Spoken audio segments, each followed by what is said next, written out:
Hi everyone, welcome back to a new episode. Um, it feels like every time I take a couple weeks off in between streams, it feels like it's been 84 years. Um, I feel like as we get towards the end of the year, there's going to be more frequent streams just because I have a couple little things planned. Um, but today is NHRA Countdown Special Day. We have a lot to talk about because there is simply a lot going on.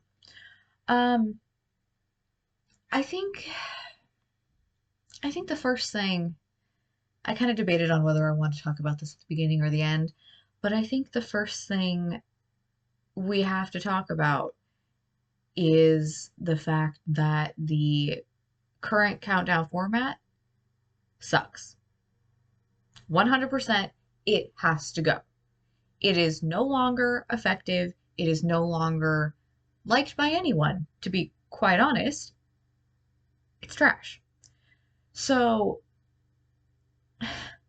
the way that it used to work is you would do the first half of the season, try to get into the top 10, and then the top 10 would compete for the championship. And everybody else that didn't make it would get to play spoiler. Now it is not that way. Now what happens is, and I think this might have been like a post-COVID rule because there was a team, I think it was maybe Billy Torrance that was part-time at the time, made it in to the countdown and like a full-time team didn't. So they introduced what we call like the participation rule, um, where if you like raced, if you showed up for every race and made a certain amount of qualifying runs, it didn't matter how well you did, then you would just automatically gain a countdown spot. That I could see it for like the 1 year, maybe to kind of like satisfy everybody, and then you figure out you move on to something else. They haven't done that. They've just kept it. And now it's become a big problem because not only does it kind of make being in the top 10 like pointless, it's just like it takes away like the fun, and now it's starting to affect drivers. So I want to read an Instagram from funny car driver Paul Lee. He has had a pretty decent season. He, I think he won the funny car shootout race, the All Star count call out thing in Indy, and then he went to. I think he might have gone to the final in Seattle. Like he's been making good strides. And then before the reset, because after Indy they reset the points for the countdown, is where it went wrong. So he posted after NHRA reset the funny car points, we go from 11th to 14th with no chance of finishing higher. So there is no use wasting parts and money this year. So we will sit out until the last couple races of this year. Oh, and best of luck to this year's Funny Car Participation Award winners. Hashtag participation awards suck. Hashtag let us race. Hashtag see you next year. It's not great. And I honestly don't disagree with him because what happened is okay, so you're sitting 11th. That's a really good spot to be in with kind of this format. If we have to like go with this format for the rest of the year, the closer, I mean, technically it does help to be in the top 10 or as close to there as you can get to try and win. But what it did was it gave everybody in front of him a countdown spot and he didn't get one. So it did, in fact, ruin any chance that he had. And I think that's really stupid. It just, I don't get it. I mean, there's a lot of things that the NHRA does that are not great in the way that they maybe handle situations, or if you really want to get to everything, the fact that they haven't brought back trading cards. They're not listening to the fans, not listening to the drivers. So it's really important to have these conversations for our sport, because everyone's like, oh, drag racing's dying, drag racing's dying. Well, the opposite is happening. But if it keeps up this way, the haters will be right. The sport will absolutely die because this is dumb. I'm not saying I have the answers. I don't know what the format should be. I don't think there's anything wrong with going back to the old format, but we have to do something. This cannot go on because you're only going to start driving teams away. And those independent teams, those single car teams like Paul Lee, are very important to this sport. They just are.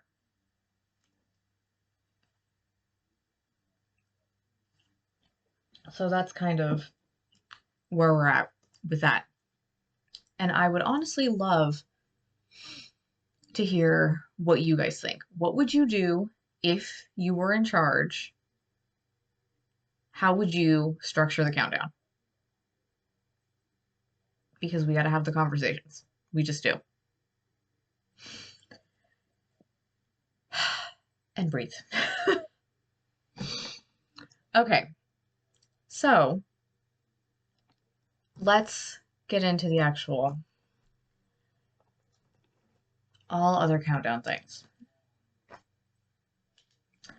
So for anyone not familiar, the countdown is the last 6 races of the year, and starting this weekend with the NHRA Pep Boys Nationals in Maple Grove, and then we go next week to Carolina for the NHRA Carolina Nationals.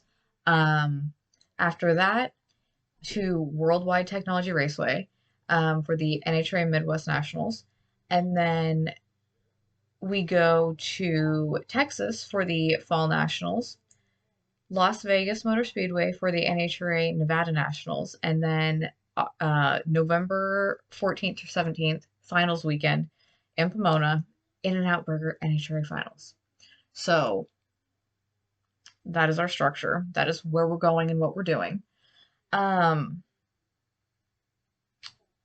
There is one, out of all 4 classes, there's one class that actually does have a top 10 and only a top 10 for the countdown, and that is the motorcycles.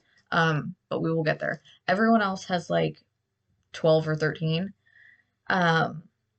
So after the reset, starting with Top Fuel, top 10 is Doug Coletta, Justin Ashley, Sean Langdon, Steve Torrance, Antron Brown, Clay Milliken, Tony Stewart, Tony Schumacher, Brittany Force, and Billy Torrance.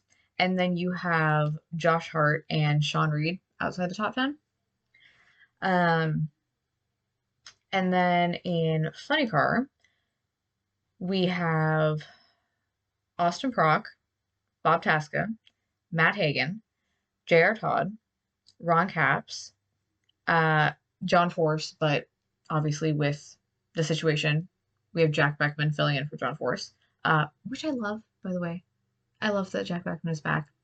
Then we have Blake Alexander, Daniel Wilkerson, Chad Green, and Alexis DeJoria, and then Cruz Pedregon, Buddy Hull, and Dave Richards outside the top 10. And then, let's see. This is kind of where I'm honestly surprised in Pro Stock it's not more drivers, because last year it felt like just every single person that showed up to a Pro Stock race got a countdown spot. It was just everybody. But this year it's Dallas Glenn, Aaron Stanfield, Greg Anderson, Erica Enders, Jay Coughlin Jr., Troy Coughlin Jr., Jerry Tucker, Christian Quadra, Eric Latino, Mason McGahey, And then outside the top 10, we have Derek Kramer, Matt Hartford, and Chris McGahey. And then Pro Stock Motorcycle. Nope. We have Gage Herrera, Matt Smith, Richard Gadsden, John Hall, Chase Van Zandt, Angie Smith, Gianna Evaristo, Hector Arana Jr., Steve Johnson, and Chris Bostic.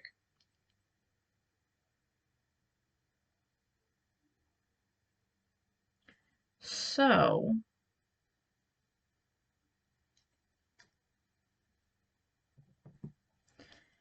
that is what we're looking like over there. I feel like I almost don't want to make predictions right now.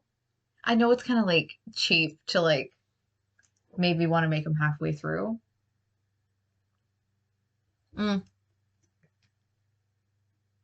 Okay, let's do this. Maybe we make a prediction now. Then we'll come back after 3 races. So we'll come back after the Midwest Nationals and see how we're doing. And then at the end of the season, I'll do like a whole were we can't say words today. Were we right? Because I think at that point that's when I'm gonna do my Drag Race Bracket Bonanza kind of season wrap up too, which I'm still, if you guys aren't, I think I have a command for that.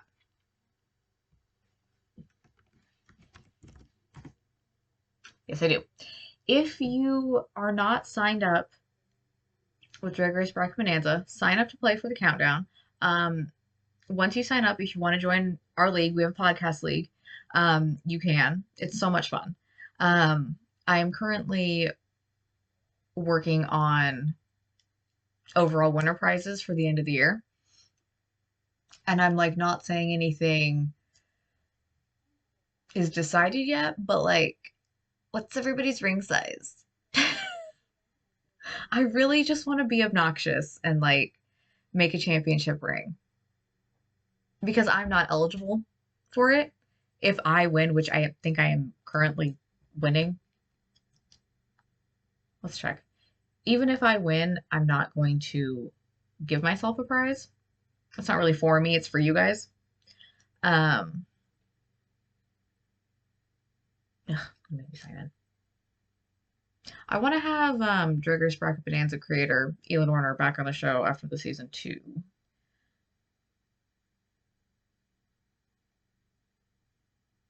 Yes, I am currently winning my own league. But like I said, it's not for me. So if I win, I'm not going to give myself a prize. But whoever else wins, they're going to get something real fun to wear. I feel like I can't talk about Drag Race Bracket Bonanza without talking about what happened to me during Indy.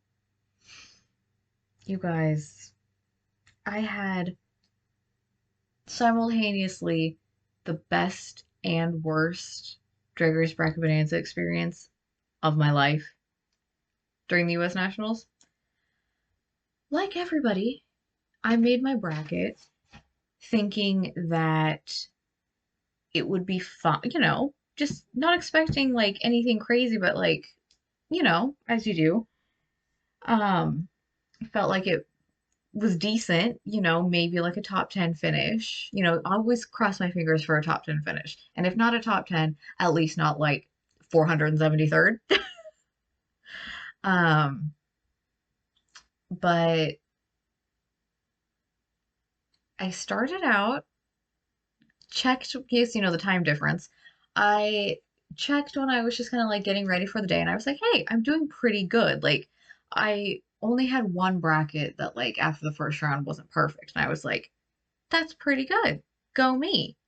Like, feeling good about it.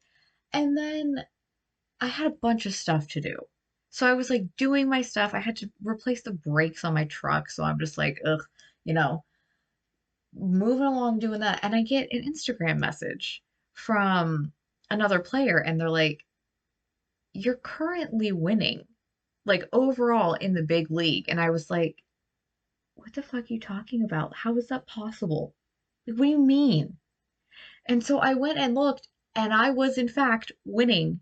I was first in the world in the big league. And so I proceed to freak out internally and a little bit externally. And I see that because this was after the second round. So going into semifinals, I'm like, you know, after semifinals, still winning, I'm like, oh my God, like I could win Indy. Like, it doesn't matter who you are or what sport you're in. If you have a chance to win Indy, it's huge.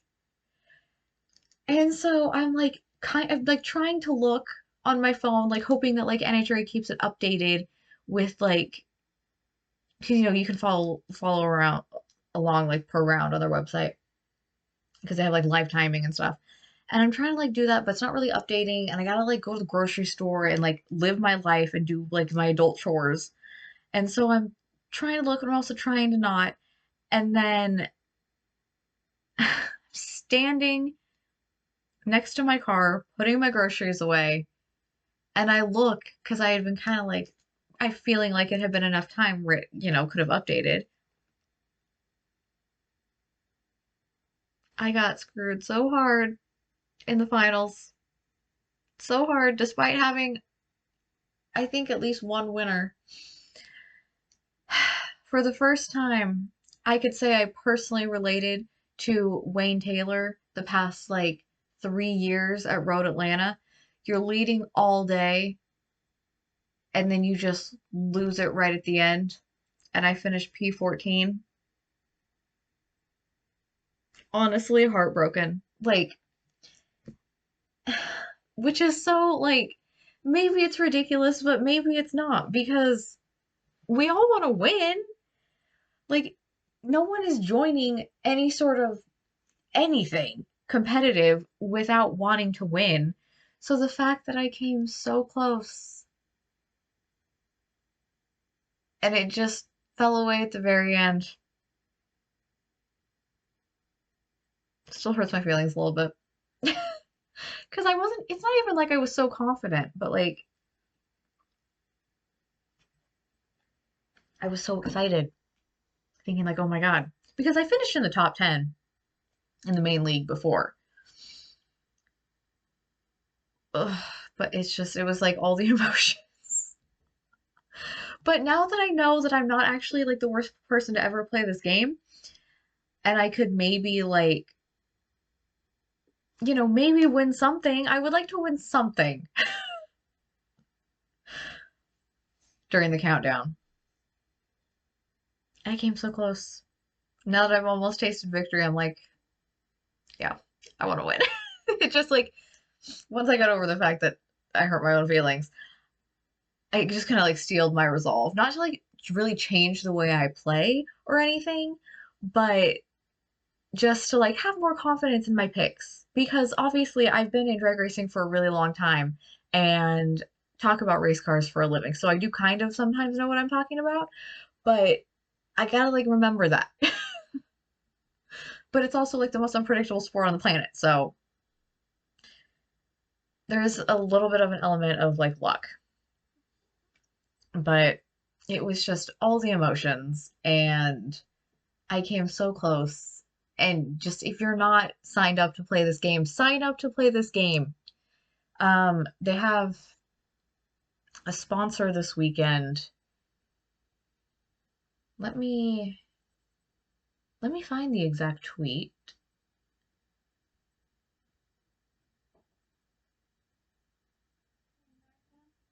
Um, they have, yeah, for this weekend they have Laris Motorsports insurance on board. And if you there's like a banner on their website where you can get a free quote from them. So if you're looking for motorsports insurance, which is something all race car drivers should have, especially drag racers, um, look into that. They, of course, are doing their top three finishers get a championship belt. So if you finish at the end of the year in the top three, get a really sick like wrestling belt. It's so cool. Um,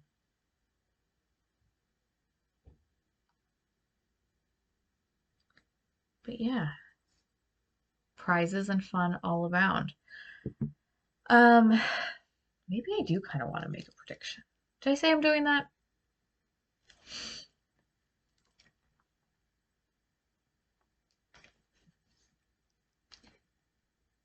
I'm gonna do it. Let's just say, let's throw it out there because I think my maybe official prediction.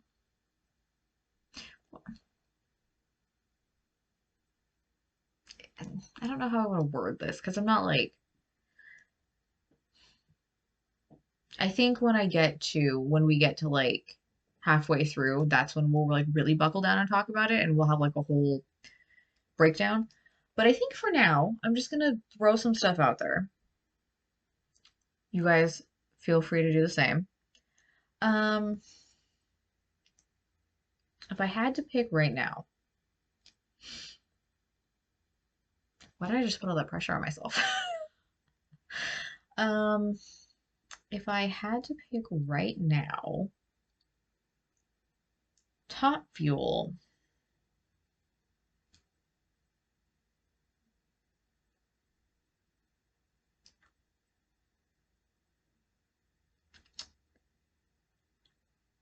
I really, maybe it's cheesy, but I want to pick Doug Coletta. I do. I feel like he can, I feel like he can do it.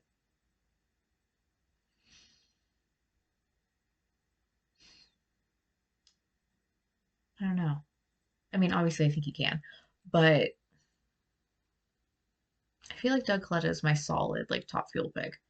Um,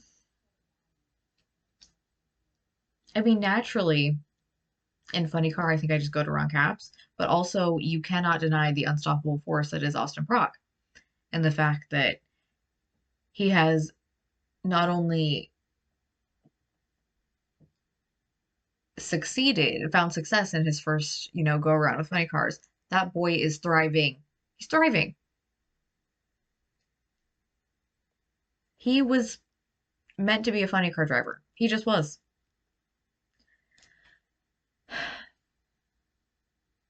So I think for now, I'm going to say Ron or AP. I think my pro stock pick would be Greg Anderson or maybe Dallas Glenn. I always pick Greg. He's my favorite. But I do really like Dallas Glenn. We're Pacific Northwest kids. And then my motorcycle pick is obviously Gage Ferrera. It's just got to be. He set every record you can in that sport. Mm. Got a new tumbler, by the way. Um, I don't I don't know if it's ridiculous to say I bought it because I just wanted more things to put stickers on, but that is kind of true. Um, but I really like my other water bottle. I'm an Awala girly, but I got this one. This is a new tumbler. I did put a Seahawks sticker on it almost immediately because it is football season. Um, but this colorway was just so pretty. And they have so many good color options.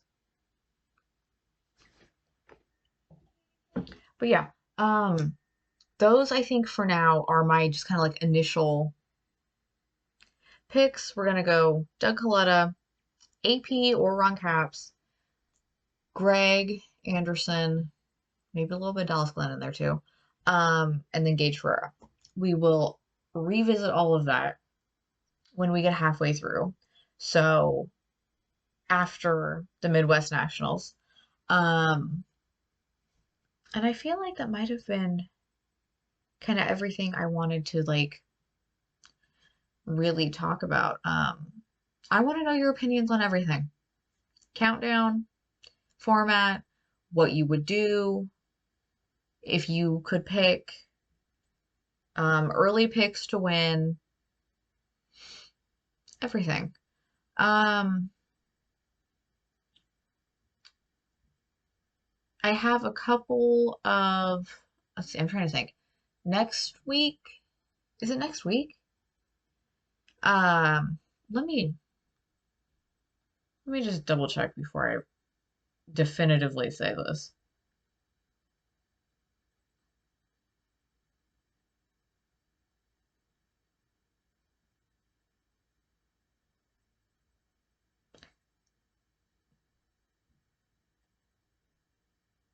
Yes, that is next week.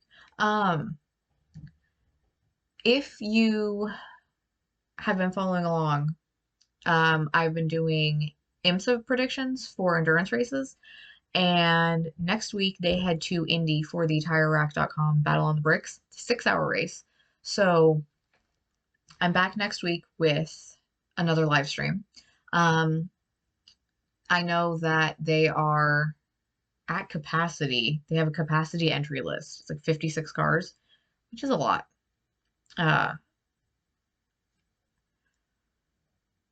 but next week I'll be back with that, and then more YouTube content going up, more shorts. I've really, really, really been enjoying my um, opening a pack of 1992 NHRA Winston Drag Racing cards a week until we open them all series. Um, that's been really, really fun. So many good packs. I'm hunting for the hologram. I really hope I really hope that I'm able to find it. If not, I feel like I might just buy because they did make packs that were like the whole card set. And I feel like if I don't get one, I might just buy one of those, which is maybe a little cheap, but I want it. One of my friends in card opening got it, which was really, really exciting. I'm super excited to see him do that, and it made me like want to find it even more. Hopefully I find one, but yeah, I'm just like loving all the YouTube stuff right now. It's feeding my soul.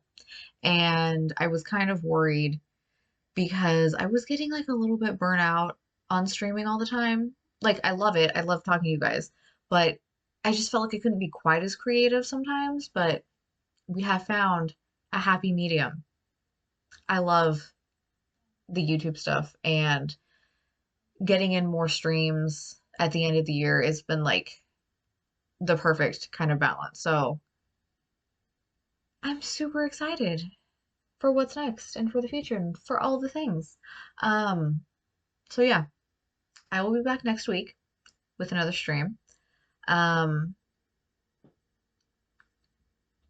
and yeah, so lots of fun stuff coming.